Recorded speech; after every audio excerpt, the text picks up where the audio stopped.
and especially as you bring in these new students, these new female students, which will, of course, boost enrollment. Where do you see Southern Prep moving in the future? What's kind of the next chapter that we've been kind of talking about for Southern Prep? And so if I'm focused on preparing kids for what I was prepared for when I graduated in the mid 1980s, if that's all I focus on, I can guarantee you with 100% accuracy, all I'm going to do is prepare them for failure. What I want to be able to do is to be able to teach them the critical thinking skills that then go along with very clear leadership and character development, so that when they are faced with the challenges in their society, that they have some tools to fall back on that will allow them to make the right decision in the right moments that will then make them and those around them better.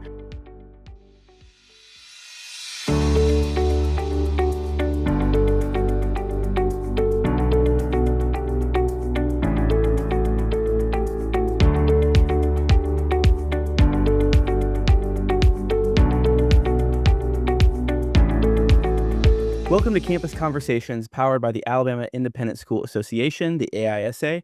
I'm your host, Michael Shipma. I'm the Director of Marketing and Communications here on staff. And this week, we wanted to share some exciting news coming out of Tallapoosa County here in Alabama, out of Southern Preparatory Academy, to be specific. A bold expansion is taking place of their educational offerings that promises to reshape the school's mission and impact starting as early as this summer of 2025. Southern Prep is welcoming both male and female day students for the first time, while continuing its strong military boarding program and offering a host of innovative new summer camps. This shift is a major step forward in expanding the school's reach and staying at the forefront of education and leadership development. So very exciting stuff happening right now. And joining us now to talk about all of this is Southern Prep Academy's head of school, Colonel Corey Ramsby, retired from the United States Space Force. Thank you so much for being here, Colonel. Hey, thank you, Michael. I really appreciate the opportunity to spend some time with you this morning. Thank you. Yeah, likewise. I know that this is something. It's been a few days since I saw the Facebook post, essentially, and there has been a lot of excitement around this within the Southern Prep community and the surrounding areas as well. But before we kind of dive into some of the specifics about what's changing, what's new, and the opportunities that that presents, I want to make sure that our members kind of understand a little bit more about what Southern Prep is. Describe, in kind of layman's terms, the mission here, where you guys are located, and what track you put your students on. Is it military? Is it are there what is the path that you put students on at Southern Prep?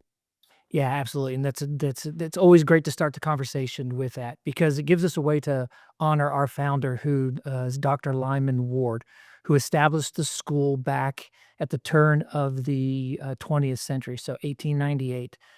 And he was inspired by Booker T. Washington, who was establishing an education program, again, in a post-Civil War, Deep South, segregated society, for economically disadvantaged Black children. And so Dr. Ward had been introduced to him through some speakings that Booker T. Washington was doing up in the Northeast. And at the time, he was a Universalist minister in New York City. And he was inspired by that. And as he was looking to find his calling in life, he came down south just to kind of see what Booker T was doing, to see what he could do to transport it back up into the Northeast area. But once he got here, he found his calling, and his calling was exactly the same as what Booker T. Washington was doing, except for the economically disadvantaged white children. And so the two of them partnered for a very long time, actually, literally up through the middle of the mid 20th century. And Booker T. Washington had the Tuskegee Institute, and Dr. Ward established the Southern Industrial Institute. And the purpose of it was to prepare young people for the work of life. Obviously education based, but we have a 330 acre plot of land. And at the time when Dr. Ward was here, it was a working farm.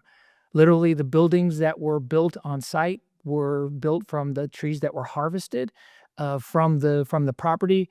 They had cattle for various food opportunities. as well as rotational crops and those types of things. Fast forward into in 1948 when Dr. Ward passed away, and again the country is coming out of World War II, going into Korea and Vietnam, and still very deeply segregated. And at that time, when Dr. Ward passed away, there, in order to keep the doors open, the school had to adjust to the societal needs at the time. And again, you could go to any American family dining room table, and there would be somebody sitting around the table who probably personally served in the military or knew somebody directly who had served in the military. And so as they evolved to meet societal needs, the school made a decision to go to the military education model in the mid to late 1950s. And that's the second chapter of the school, which was started out as the Lyman Ward School, but then evolved into the Lyman Ward Military Academy. And again, Southern Industrial Institute under Dr. Ward personally, that's chapter 1. Chapter 2 is the military education model, which has served its purpose since 1958. And so fast forward to today, we are in the exact same position the school was back in the mid-20th century, where we need to assess what the societal needs are, and then how do we evolve our school in order to, again, prepare young people for the work of life. And so that leads us into chapter 3, and that's the Southern Preparatory Academy. And so the basis of our offering is that we will be very diligent to our heritage and our values, faith-based, focusing on the mind, body, and spirit. But we must evolve into order to support the needs of a 21st century society. And you can think of all the things that go along with that, to include just this podcast itself and how we communicate and how we are networked and how everybody relies on everybody else, and information is literally instantaneous. And so how do we adapt to that? So in this exciting new chapter 3, we will continue to recognize our heritage and our values. We will continue the best of both chapters 1 and chapters 2 in order to create chapter 3. But here's the exciting part in chapter 3. As we evolve to the 21st century society, no different than Dr. Ward evolved to the early 20th century, and then Lyman Ward Military Academy to the mid-20th century needs, we are really focusing in on developing our STEM offerings to include not just the math, the sciences, and the engineering, but we're also establishing a cyber school. And on top of that cyber school, we will have an offering for robotics and drones to go along with our already established aviation program. On top of that, think of additive manufacturing, 3D printing type things, so that when I need a piece or a part for my robot or for my drone, I literally can go in, design it, manufacture it, and use it. Again, going back to using what we have right on site in order to do that. On top of that, then add in artificial intelligence. So we have very bold ambitions.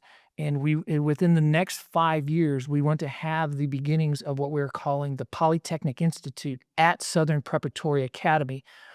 And in all of that, it will give us the opportunity for, and again, we are not segregating who we are bringing into the school any longer.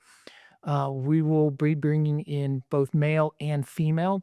Currently, right now, our boarding opportunities will be for male only, but it's only because we need to make sure that as we grow and adapt, we've got to make sure that we do it correctly, and fast is not always good. And so, but there are 3 very significant track opportunities through the school. And the first one is for those kids who they don't have any desire to go to post-secondary schools. And we will give them the opportunity to earn their high school diploma, but also be able to offer them usable trades to include everything from heavy machinery, think of a skid steer or a bulldozer, all the way again to that cybersecurity type things and it's not just the classes we're offering, it's the certifications that go along with it. That's very important. Then we also, on the other end of that spectrum, we will have those kids who do want to go to post-secondary school. And I want to be able to have the academic program for kids that aspire to go to the best, most prestigious schools in the country. I should have the ability to prepare them for that, regardless of what school it is that they're trying to go to. And then in between the two of those is a military track where they will literally just enlist straight into a military service right out of here, or they will go to post-secondary school and they will earn a commission through a university or an ROTC program or a service academy. So I know it was a really easy question, but there's a whole lot of things going on in Southern Prep, and I really appreciate you giving me the opportunity to kind of share it with our viewers.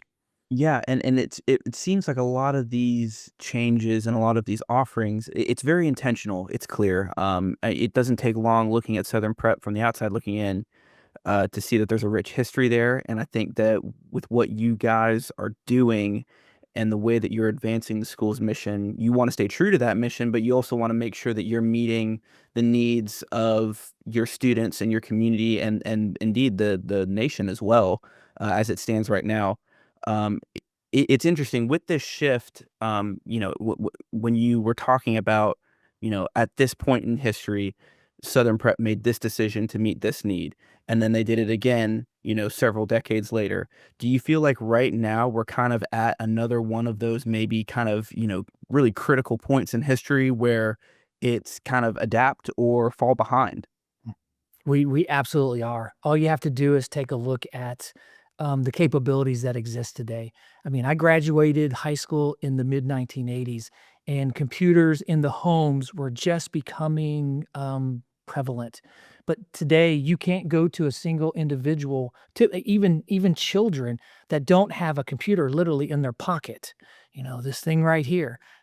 All this is a modern day version of a computer. We call it a phone, but it's way more than that. And because of that connection and because of the capabilities that come along with it, I mean, literally, when you take a look at just this simple device right here, most people have their entire life in it, from their finances to their friends to their families to the things that matter to them. And so, just in that short period of time from when I graduated in the mid 1980s until today, society has also grown and evolved, and not just society in America, but society across the world. And so, what is it that we can do to give any of our students an advantage in order to prosper and be productive in in the world today? And so if I'm focused on preparing kids for what I was prepared for when I graduated in the mid 1980s, if that's all I focus on, I can guarantee you with 100% accuracy, all I'm going to do is prepare them for failure. What I want to be able to do is to be able to teach them the critical thinking skills that then go along with very clear leadership and character development, so that when they are faced with the challenges in their society, that they have some tools to fall back on that will allow them to make the right decision in the right moments that will then make them and those around them better. And that's easier said than done. And so, starting the things that kids are learning today, I did not learn until I was in college. And so, but in order to prepare them for the challenges during their lifetime, we've got to move that timeline to the left, and that's exactly what we're trying to do. Mhm. And now, right now, kind of the big headline of all of this is, female students will be, able to have access to a lot of what you at Southern Prep have to offer. Walk me a little bit through kind of uh, what the day to day will look like for day students as opposed to those students that are boarding on campus. You mentioned that female students will be able to board on campus, as soon as as soon as it can work efficiently and well. How do those two groups of students kind of coexist on a day-to-day basis? How do they work together? How do they, how do boarding students maybe get a little bit different experience? Kind of give us a little bit of a window into what things look like for both kinds of students here. Yeah, absolutely. And so for our boarding students, and again, they will be all male, and the military option is mandatory for my boarding students going into the fall for academic year 25, 26. So for my day students, they will have a normal school day. It's just like any other school. We'll say school starts at 8:30, ends at 3:30, and then the same the academic offering for all of my students will be exactly the same. The standard of conduct will be the exact same.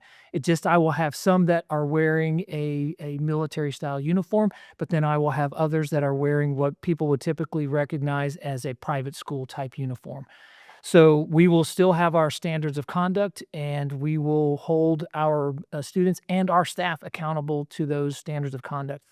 But that's the academic piece, and that's what we are in the business of doing. The business will, no matter what anybody thinks, at the end of the day, the purpose of the school goes back to exactly why Dr. Ward established it, and that is education. So our primary focus will be in the education of our students. That is the primary, total, number one priority. And then in order to supplement that, because some of the best of life lessons are not always learned in the classroom, but through experiences such as athletics.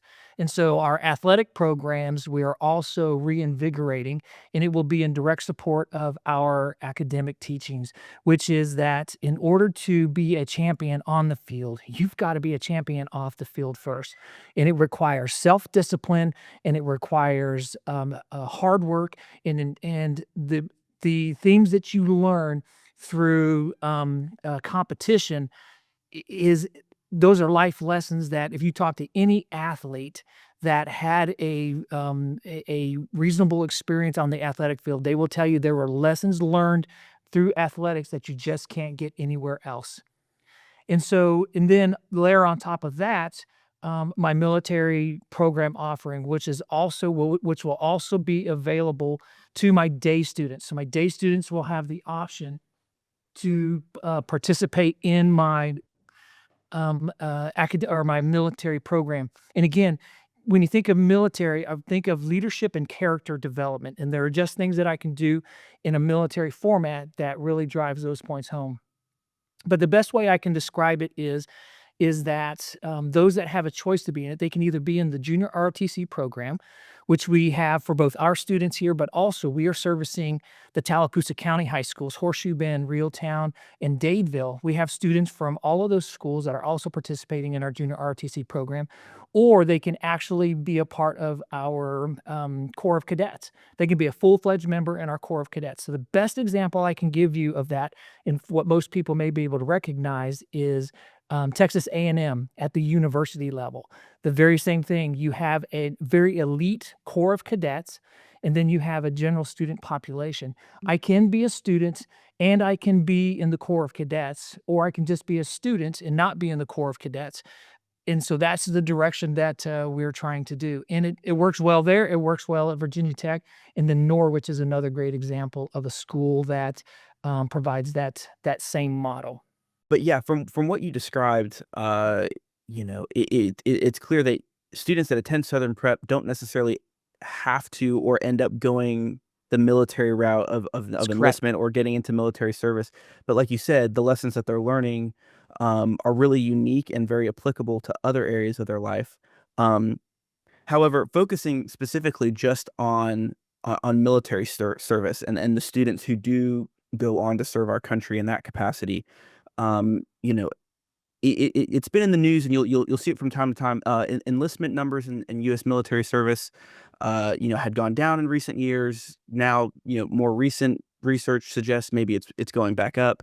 Um, how much is something like that, or are those statistics kind of in the forefront of your mind as you're thinking about how best to prepare your students to meet that very real need to protect and serve our country, either at home, abroad, in any variety of capacities, like we've been talking about. Um, How much is that something that you're thinking about kind of as you look to expand your enrollment? Yeah, and so a really a good question to ask is how have I been thinking about it? Because in the position that I had prior to the position I'm in now, I was the commander of all of Air Force ROTC across the country. 147 detachments in 47 states and 2 in Puerto Rico, 1 in Washington, D.C. And so I understand those recruitment challenges. And there's a couple of things that are driving the challenges in the military recruitment. One of them is just the propensity to serve, that desire to serve your nation in the profession of arms, and what inspires a young person to want to do that. The other one is the just being physically capable of doing it. And there are lots of health challenges to our youth across the country that is in direct conflict with the medical standards for military service. The propensity to serve is, and again, it goes back to the previous comment about if you sat down at an American dining room table for dinner in the mid 20th century, you literally were probably looking across the table at somebody who physically served in the military defending their nation. You fast forward to today, and with the all volunteer force that started in the early 1970s, there's nobody serving in the military today that is there that has been forced to be there. There is no draft. The selective service still exists, but nobody's being drafted into our military service. It is an all volunteer force. And so, as when you take a look at the military and you take a look at those declining numbers, but you also look at what opportunities do young people have in the age of which they would be eligible for military service. In our economy, in our global system, there are so many opportunities, and we are competing with the best of our industries. We are competing with the best of our colleges. We are competing with, and I say we, the Department of Defense and the military services. We are all competing for the exact same talent. And so the best way that I knew how to approach it was that it's not one or the other, it's both. I can go to the best schools. I can aspire to serve my nation. I can serve my nation honorably, and then that service becomes something that is extremely valuable to others as I move on to the other chapters in my life. And so the real challenge is how do you inspire a young person to aspire to serve their nation in the profession of arms? And, let's not beat around the bush. It's extremely dangerous work. And sometimes some people are drawn to that danger and that excitement and everything that goes along with that. And then there are others that are not. So it's a very personal choice. But what I want to be able to do is I want to be able to educate young people about the opportunities that exist. Just give them valuable information that is apolitical, that allows them to assess what are the things that they are passionate about and how can they realize those passions in their own lives. Mhm. Yeah, absolutely. And really, as someone who has family members who have and are serving in the U.S. military, there are so many different ways to serve, and in so many different capacities. Uh, Anything you can imagine, really. There is a spot for almost every niche, and so those who are interested, obviously, it's interesting to see how easy it is sometimes to find your place and your role in all of this, and that's something that I know that when families too are looking for a place like Southern Prep, you guys really are unique in so many ways, but especially in the physical region that you all are in. In Camp Hill, Alabama, it's a rural town, and there's not a whole lot of private or independent schooling options in the area, or any sort of military focused academies in the area. Talk a little bit about what sets you guys apart from others in the area, maybe others in the state, and what you hope people will see, particularly right now with this big announcement. What do you hope that they will see? What their first impression will be of Southern Prep and the work you all are doing? Right, exactly. And so I do believe that we are the only private school in Tallapoosa County. So that right there, in Tallapoosa County is a lot of rural communities, but still being able to be that private school to be able to help service those communities. And really, it's for those families that are looking for something more than the public schools can offer, or they're looking for opportunities that just because of the numbers in the public schools, that the opportunities for the children may be a little bit less, little bit less opportunity there. But it all starts with the academics.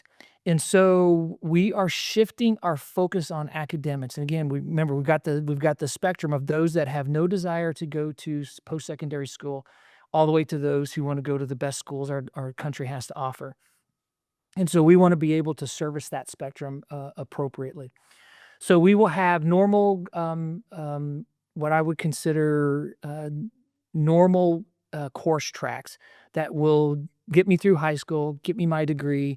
But along the way, I will get some skills, whether they are trade skills or something else along the way, that I can not only have a high school diploma, but I also have some skill that I can go directly into the workforce, and pursue my things there, as well as those military tracks. One of the things that we want to work towards is we've had in our past was we were a unit of distinction through our junior ROTC program.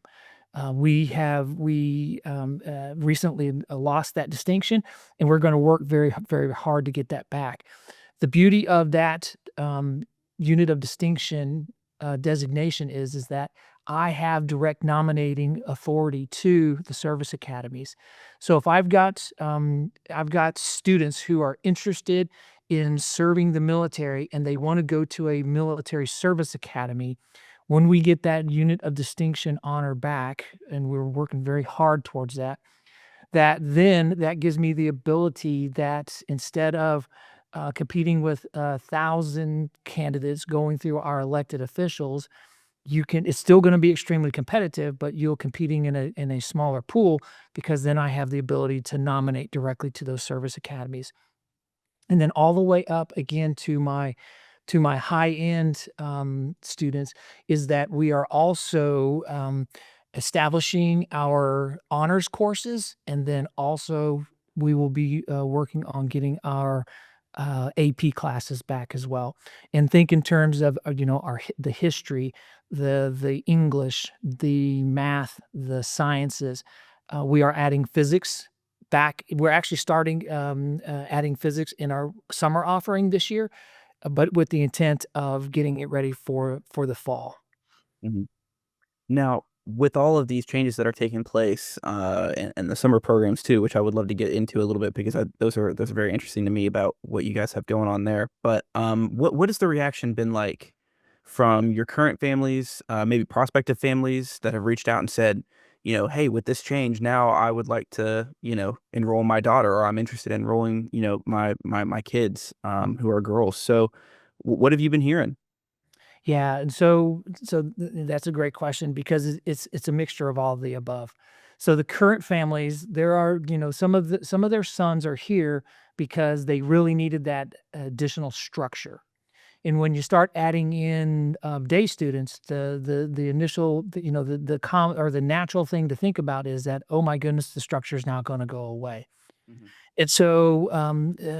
But that's where we need to make sure, and this is why we're easing our way into this, to make sure that we have covered, that we're looking at all of our blind spots along the way to ensure we're not missing something as we go into this. And so we have reassured our existing parents that the military program still exists. And for our boarding students, again, starting, going into 25, 26, the military program is mandatory for my boarding students. The challenge with it is, though, is that because we have that mandatory military requirements in current day, is that as people drive by our school, the first thing that they think about is that, "Oh, that's where the bad kids go." And therefore, we get a reputation of being a reform school. I will tell you with great confidence that I am not staffed to be a reform school. I do not have the security in place. I do not have the psychologists or the social workers or anything else that you would associate with a reform school. I do not have any of those resources. What I have are dedicated adults, dedicated teachers that care and are passionate about providing positive, reinforcing, a reinforcing environment for young men and soon to be young ladies. The girl portion of it is that just over time, the school had adopted the practice of not allowing girls in. Now we've had girls in at the school attend in the past. Definitely, Dr. Ward had males and females. Even Lyman Ward Military Academy had periods of time where females were there, and some of the best cadets during those time frames were those females. So as we go into this, those families that have girls that would like to attend our school, they are extremely excited about it. And in fact, as we are going through and determining what our school uniform requirements are going to be, those girls that are interested in being here are actually the ones who are helping us determine what that uniform needs to look like. We Mhm. had a ranger, we had a community event 3 weeks ago now, 2, 3 weeks ago now.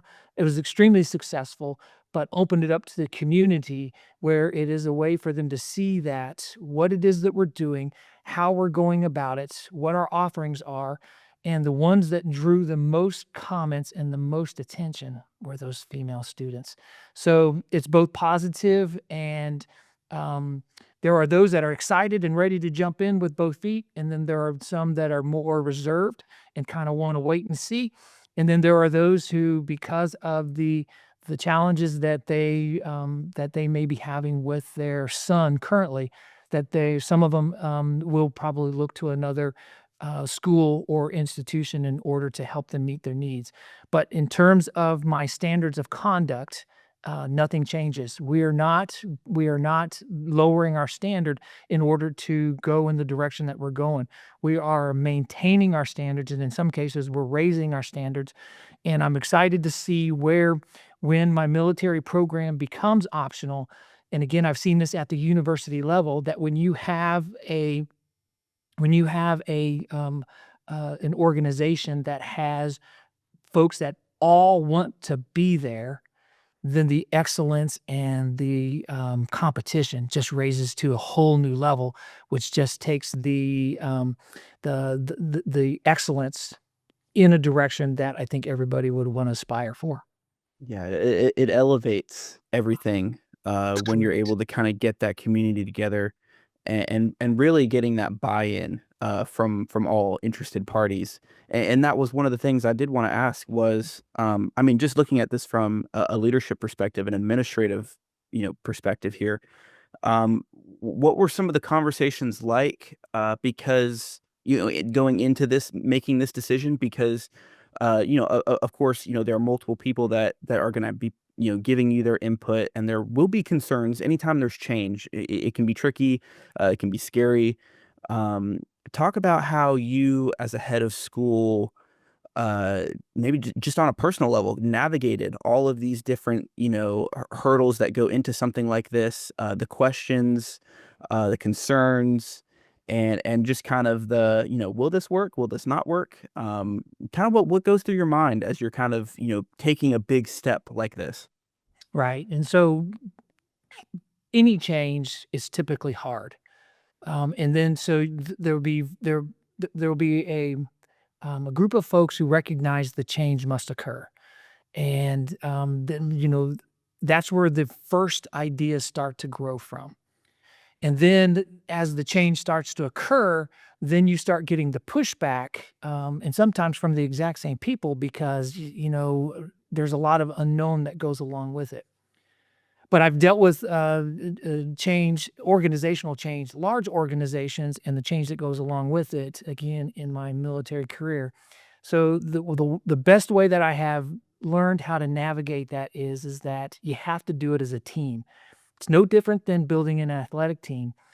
If you want to win a championship, you can't just show up and play. You have to prepare, you have to put the work in, you have to strategize, you have to understand what obstacles may be in your way. You must understand partners that must be a part of your planning and your program. This is absolutely no different. Championships do not just happen arbitrarily. It is through well thought out planning, and is also through deliberate execution that includes a variety of people. And this is about, again, this is about teamwork. So when I came got into the position last August, I didn't come in saying, "Hey, we're gonna make all these changes." I came in and I just observed what was going on, what was happening, and seeing where the opportunities for improvement, where they were at. I was actually tasked by the board of trustees to do exactly that, to give them a report on what my observations were very early on. And through that reporting and through the partnership of the board of trustees, and specifically our president of the board of trustees, which is Mr. Brian Sweeney, is that collectively, through me and my staff and the board of trustees, where we've laid out our strategic vision. And again, it's everything that we've talked about how do we adapt our education in order to reinforce the requirements of a 21st century society? How do we ensure that we bring in the right students, and it should be based on what those students bring to the table, and how do we ensure that we get back to, again, the best of chapter one, the best of chapter two, serving our local community as well as having an elite military program. And through that excellence, then I think that excellence that then is focusing on preparing these young people for the work of life in the 21st century. I think the plan starts to come together pretty quickly. Once that plan is approved, which we've done, then now it becomes about communication and transparency. So any leader who thinks that they can change an organization by just directing that it's going to happen, I can tell you with great assurance those are not very successful leaders. They may be a leader in terminology or on paper, but they're not a leader to the people that are surrounding them. So it has to be through effective, transparent, and two-way conversation, to where those that may have concerns can voice those concerns and we can talk through them and say, "Hey, that is something we weren't thinking about. We now need to take that into consideration." Or it could be those that have ideas or innovative ways of getting after the same thing that we may be trying to get to, but in a very different way. And we should be open to that as well. So it's about communication, transparency, and most of all, integrity.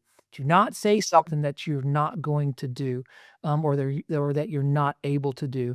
And through that, it's about the teamwork. It's the team that will push the organization through the change, not an individual person. Well, and it's something too that can be applied to, really any organization or independent school. For example, being able to communicate with the interested parties that are making this happen. But even throughout all those conversations, even with good two-way communication, like you just outlined, there can be pushback. There can be opposition from internally, and certainly with good intentions on behalf of those people. But how do you kind of make sure that you allow room for those people to express those concerns, to feel heard, and to feel like they are a part of this decision, even if maybe we don't end up going that route that they're suggesting, if that makes sense? How do you kind of Yeah. handle some of that adversity internally?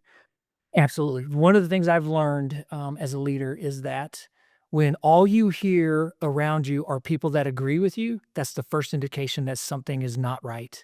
Mhm. And so I want to hear that dissent, but it has to be professional dissent.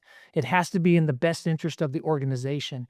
If the dissent is for an individual, then that's probably an opportunity where I'll have a conversation with the individual to understand what is it that you're wanting to accomplish? What are the things that drive you? What are your passions?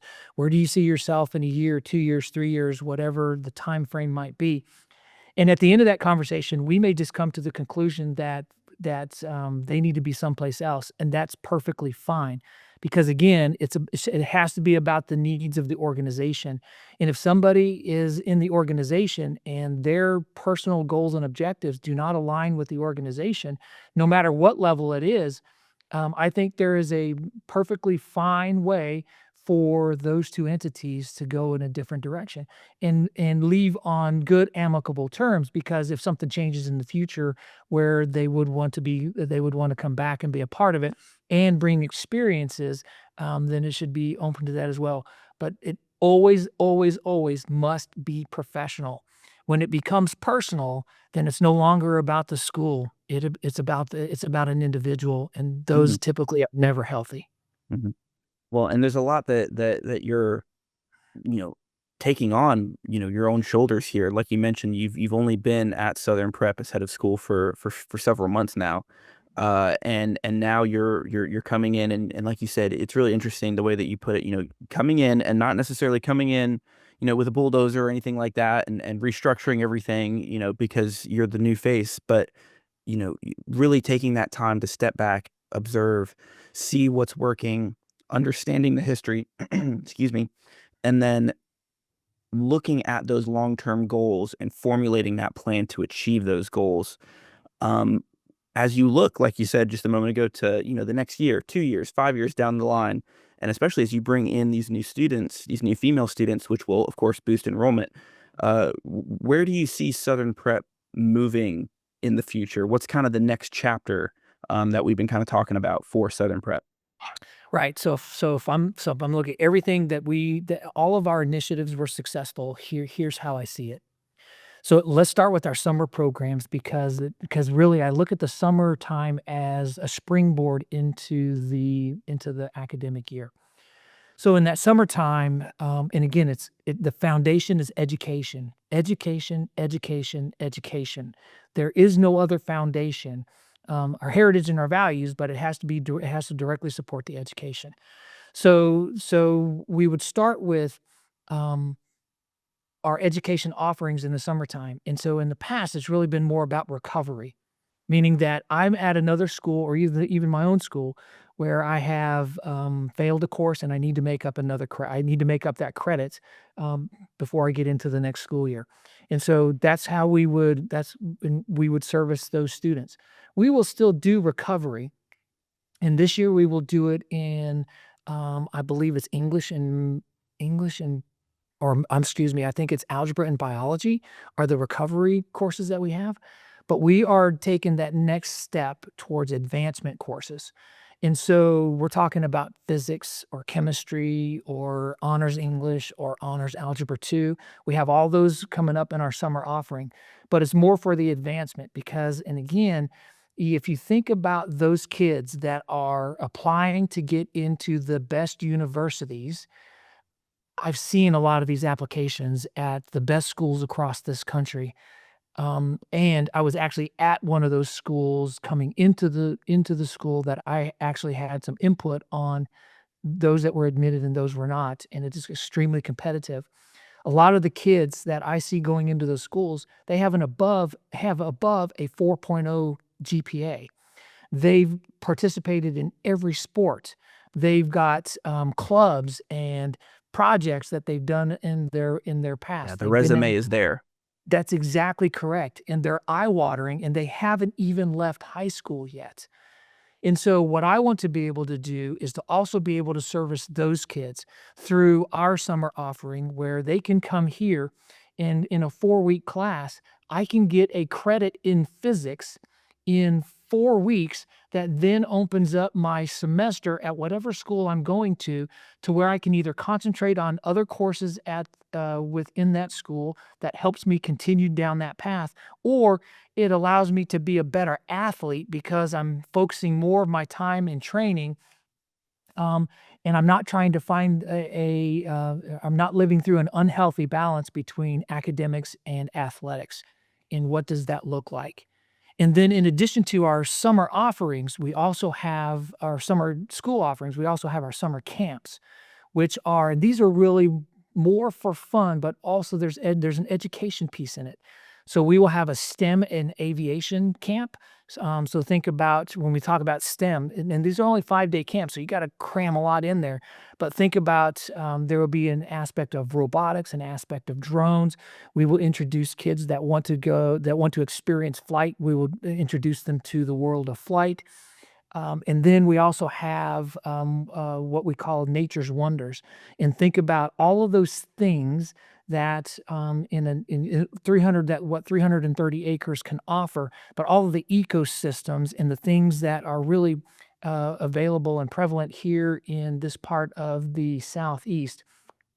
Everything from identifying the appropriate flora and fauna of just the land that we have, but we also have 2 ponds where we will talk and teach about how do you maintain those systems, to include field trips to, places like the fish hatchery and things like that, so people can understand, what makes the ecosystem, what are the basic building blocks of an ecosystem, and how do you keep them thriving, and how do you properly manage and maintain that? Again, in a very fun and educational way. Then we have our Southern Survival, which is this primitive camping for a week, where we're gonna live off the land, and we're gonna do all of those things that just getting out into the outdoors, in the dirt and the bugs that people are really attracted to.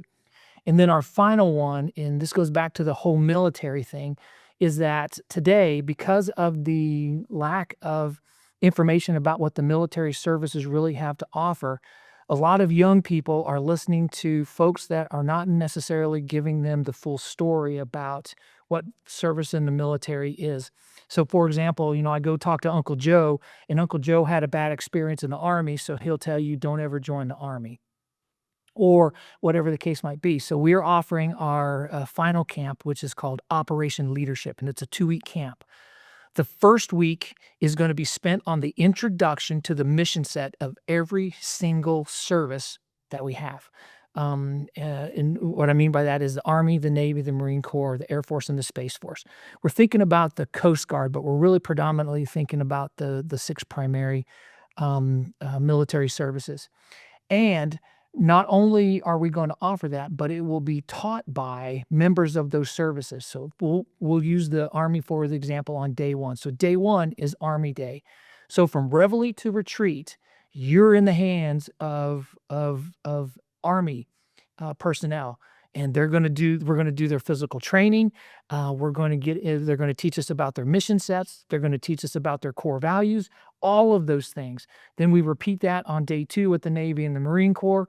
On day 3, we will repeat it with the Air Force and the Space Force. And if we have time, we may throw in the Coast Guard in there as well.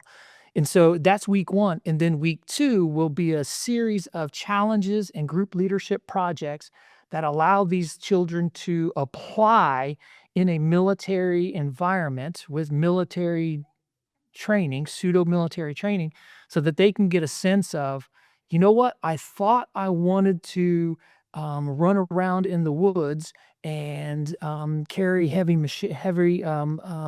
weaponry, but you know what? I got introduced to this thing called the Air Force or the Space Force, and I'm really interested in that.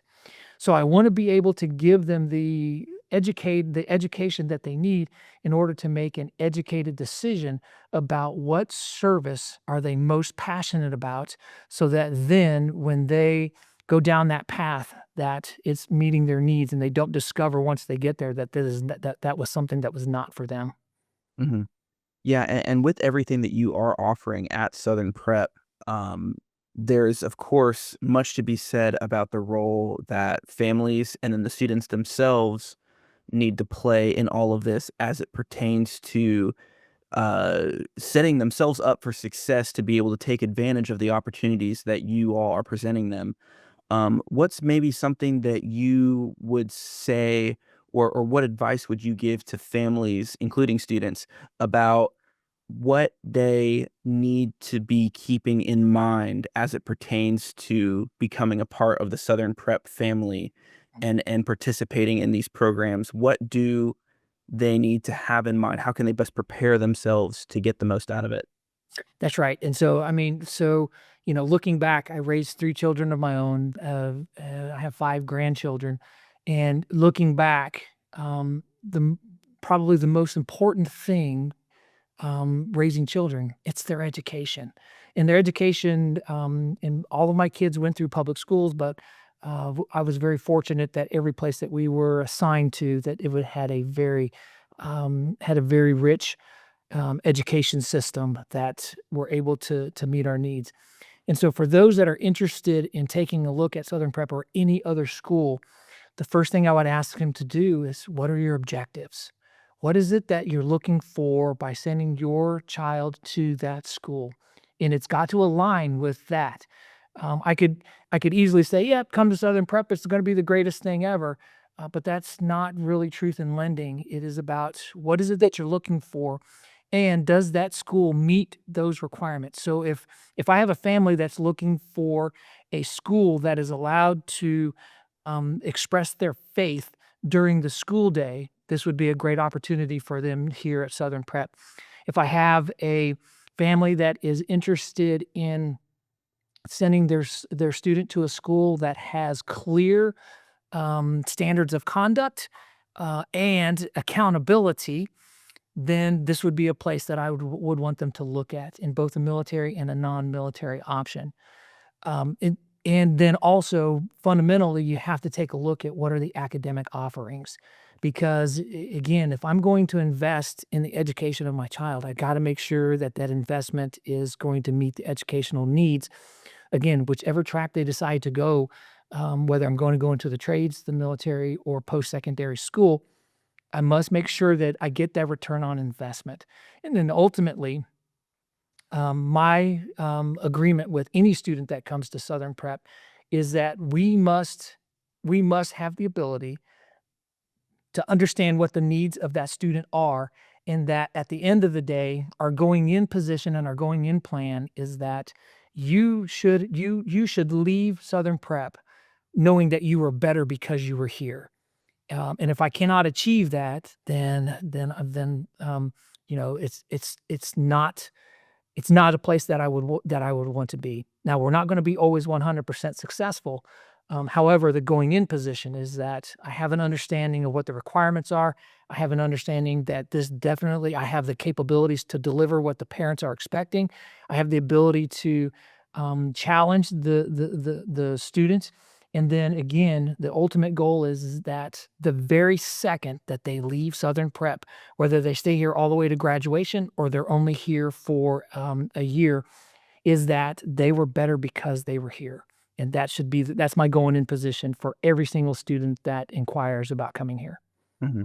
For sure, and certainly a lesson that we can all take away, as well. And I guess kind of, finally with all this, for families that are interested in this, especially with this new announcement, and the addition of female students, and these expanded offerings as well, what's the best way for them to kind of take that first step towards, reaching out and scheduling a tour? What are the first steps for families that might be interested in joining?